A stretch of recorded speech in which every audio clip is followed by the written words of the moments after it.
Assalamualaikum warahmatullahi wabarakatuh. Alhamdulillahi wa kafa, wassalatu wassalamu ala rasulillahi mustafa wa ala alihi wa sahbihi ahli wafa. Amma ba'du, sahabat sepanjang masa dimanapun Anda berada, mari kita bersyukur kepada Allah Subhanahu wa Ta'ala. Pada Ramadan yang ke-18 ini kita masih diberikan kesehatan, kekuatan sehingga kita dapat dan lancar melaksanakan ibadah puasa Ramadan kita pada tahun ini. Selawat dan salam kita hadiahkan kepada baginda Rasulullah sallallahu alaihi wasallam. Semoga kelak kita nanti akan mendapatkan syafaat baginda Rasulullah sallallahu alaihi wasallam.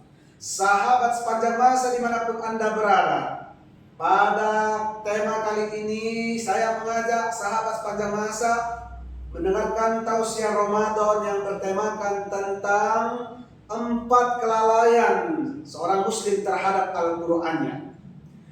Allah berfirman dalam Al-Qur'an, A'udzu billahi minasyaitonir rajim. Bismillahirrahmanirrahim. Wa qala ar-rasulu ya rabbi inna qaumi ittakhadhu hadzal qur'ana mahjura. Surah Al-Furqan ayat 30. Allah Subhanahu wa Ta'ala pernah mengisahkan tentang keluhan baginda Rasulullah sallallahu alaihi wasallam sesuai dengan ayat yang saya bacakan tadi, bahwa keluhan Rasul ini adalah berkaitan tentang fenomena umatnya yang tidak menghiraukan lagi atau mengacuhkan daripada Al-Quran.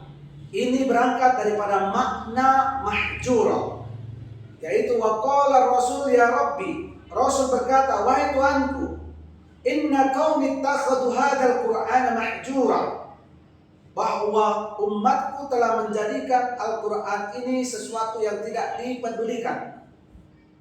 Jadi menurut Ibnu Katsir dalam tafsirnya, makna mahjura ini ada 4 golongan.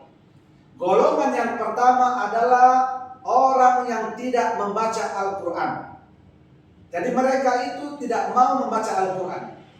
Sahabat sepanjang masa dimanapun berada, kita sekarang ini berada di Indonesia, yang mana penduduk Indonesia itu lebih kurang 220 juta menganut agama Islam.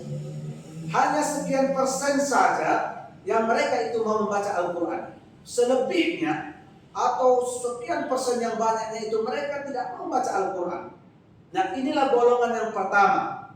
Kalaupun ada yang membaca Al-Quran, tetapi mereka itu tidak membacanya sesuai dengan kaidah tajwid. Padahal perintah Al-Quran di dalam surah Al-Alaq yang pernah diturunkan melalui malaikat Jibril kepada baginda Rasulullah di Gua Hira, yaitu Iqra, baca, Iqra bismi rabbikal ladzi khalaq, baca atas nama Tuhanmu yang telah menciptakanmu semua.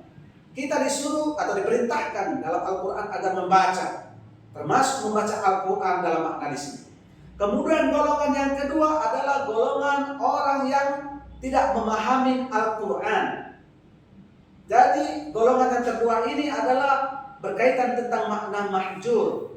Masih banyak saudara-saudaraku, para seiman seakidah dimanapun Anda berada, para sahabat sepanjang masa, bahwa walaupun kendati penduduk Islam mayoritas Muslim, sebahagian sekian persen saja yang memahami makna-makna arti daripada ayat Al-Quran itu sendiri. Mengapa demikian? Karena rasa malas yang meliputi dalam dirinya.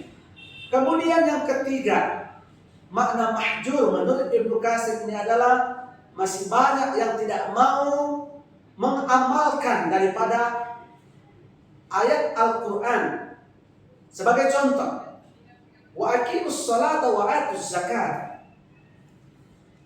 Allah memerintahkan kita agar melaksanakan perintah salat dan melaksanakan perintah zakat. Masih banyak daripada saudara-saudara kita yang tidak mengamalkannya. Kalaupun mungkin mereka sudah membaca Al-Quran, kemudian memahami, tetapi untuk mengamalkan, nah golongan yang ketiga inilah yang sedikit, sekian persen saja yang betul-betul mau mengamalkannya. Dan yang terakhir adalah golongan yang betul-betul meninggalkan Al-Quran atau sebahagian daripada Al-Quran tersebut. Padahal dalam Al-Quran disebutkan udkhulu fis silmi kaffah. masuklah dalam Islam secara menyeluruh. Artinya jangan separuh-separuh.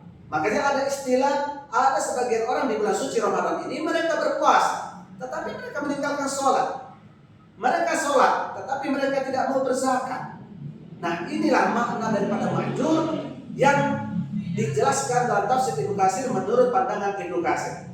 Sahabat sepanjang masa dimanapun Anda berada, 4 golongan ini semoga kita tidaklah bahagian di dalamnya, tetapi kita semoga dapat membaca Al-Quran, dapat memahami, dan dapat mengamalkannya dalam kehidupan kita sehari-hari. Demikian tausiah yang singkat ini, semoga bermanfaat kepada sahabat sepanjang masa dimanapun berada, bermanfaat kepada diri sendiri dan kepada kita semua. Akhirul kalam, wabillahi taufiq wal hidayah. Assalamualaikum warahmatullahi wabarakatuh.